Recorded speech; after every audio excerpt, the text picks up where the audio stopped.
நீலகிரி, கோவை ஆகிய மாவட்டங்களில் இன்று மிக கனமழைக்கான ஆரஞ்ச் அலர்ட் விடுக்கப்பட்டுள்ளதாக சென்னை வானிலை ஆய்வு மையம் தெரிவித்துள்ளது.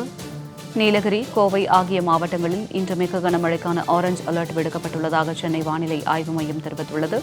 அண்மைச் செய்தியாக இதனை நாம் பார்த்து வருகிறோம். நீலகிரி, கோவை ஆகிய மாவட்டங்களில் இன்று மிக கனமழைக்கான ஆரஞ்ச் அலர்ட் விடுக்கப்பட்டுள்ளதாக தெரிவிக்கப்பட்டுள்ளது. அண்மைச் செய்தியாக இதனை நாம் பார்த்து வருகிறோம்.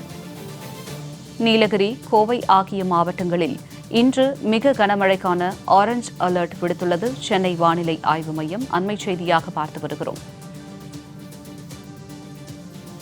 தகவல்களோடு இணைகிறார் எமது செய்தியாளர் லாவண்யா. வணக்கம் லாவண்யா, இது குறித்த விரிவான தகவல்.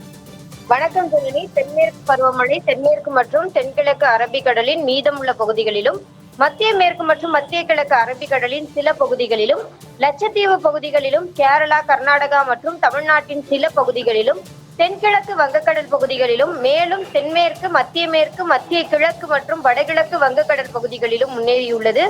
இதன் காரணமாக தமிழகத்தில் ஒரு சில இடங்களிலும், புதுவை மற்றும் காரைக்கால் பகுதிகளிலும் இடி மின்னலுடன் கூடிய லேசானது முதல் மிதமான மழை பெய்யக்கூடும் என சென்னை வானிலை ஆய்வு மையம் தெரிவித்துள்ளது.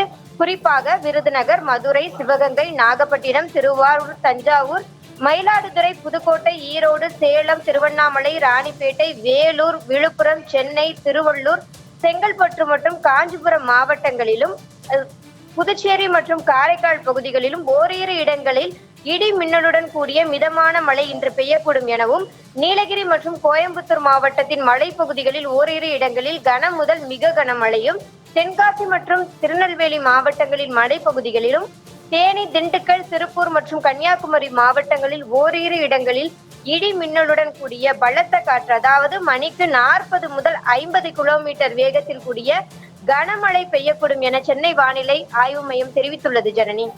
லாவண்யா, தங்களுடைய விரிவான தகவலுக்கு நன்றி.